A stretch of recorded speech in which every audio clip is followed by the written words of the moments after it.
Today is the second part of my album review, and today we are working on a song called Before.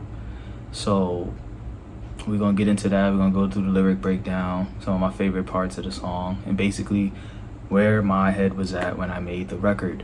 But before we start, make sure y'all hit the like, hit the subscribe, turn on your bell notifications and all of that, so that when I post, you will be notified. It will show up in your timeline, in your homepage, all of that stuff, you feel me? So if this is your first time seeing this video, make sure you go back to the intro of the album. I did a video on that one, so make sure you hit that video first, and you'll see how I wanted to start the album off, and a lyric breakdown also of that song. And I'm gonna continue doing these videos until we get through the whole project, and prayerfully it is edifying to the spirit, and gives y'all some perspectives, gives y'all some advice, and helping you dealing with your life and your relationship with God.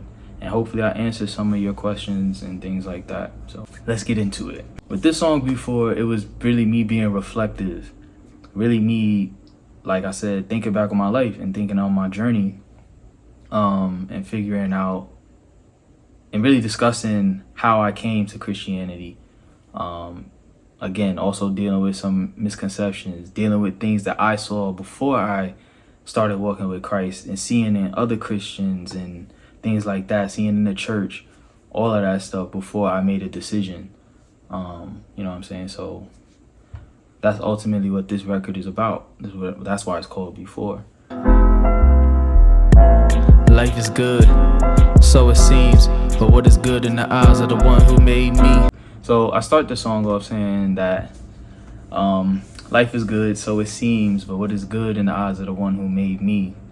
Basically trying to gauge like what I'm supposed to be doing in life, my direction, because a lot of people think that, oh, if I'm just a good person, I'll get into heaven.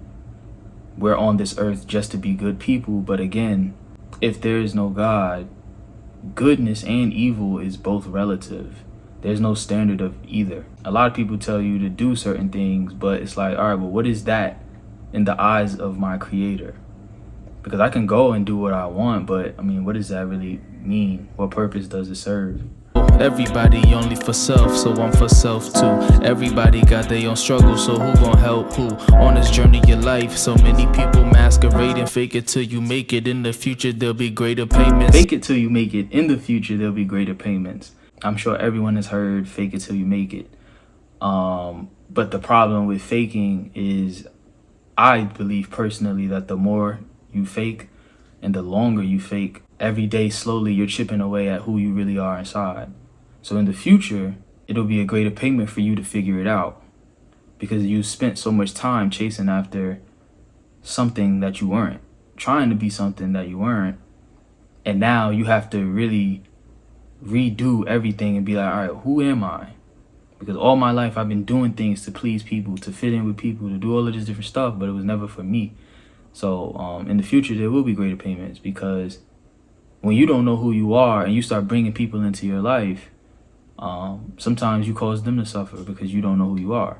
Been sick of going to church, my mom and pops drag me. Sick of hearing this word they say is everlasting. Sick of dealing with problems, culture says grab the bottle, grab the pills, grab the weed, tell me where it's G-O-D. Sick of seeing these people, they've been shouting and jumping. Sick of. In this part of the song, I start going into explaining what I was sick of, because back then I was dealing with depression, low self-esteem.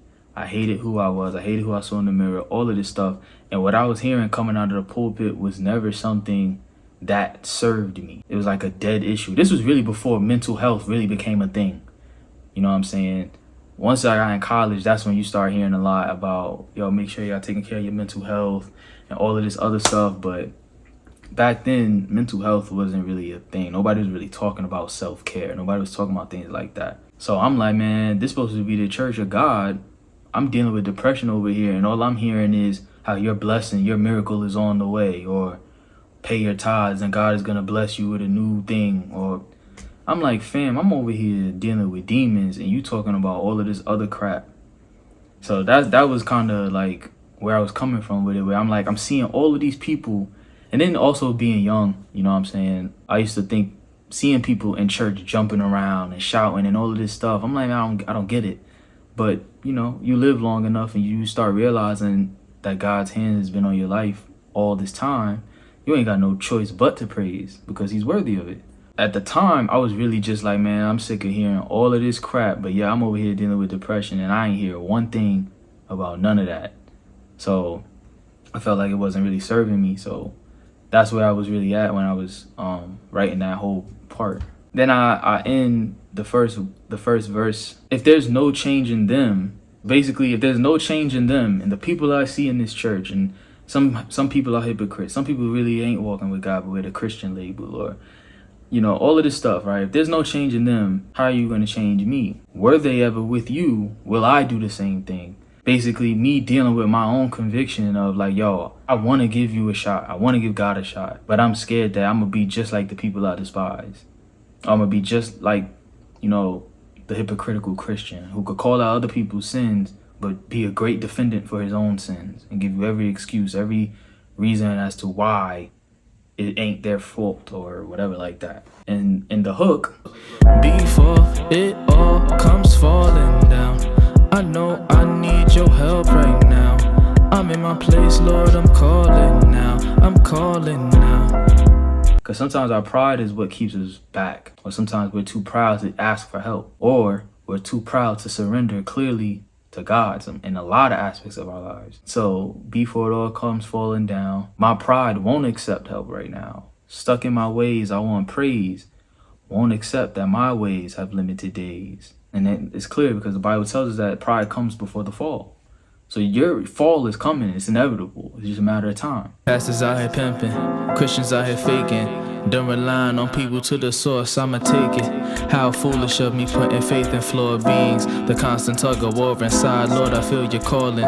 But I gotta keep it real, I'm hearing this word submit. I'm not going to sit here and continue to deal with people.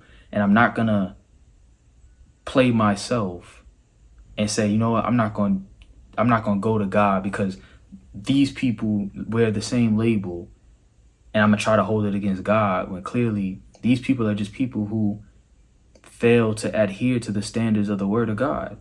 That ain't got nothing to do with God and him being real, him being true. It's just some people, all people fall short of the glory of God, basically. I'm done dealing with people. I'm going to just go right to God and see if he's true for myself instead of listening to other people.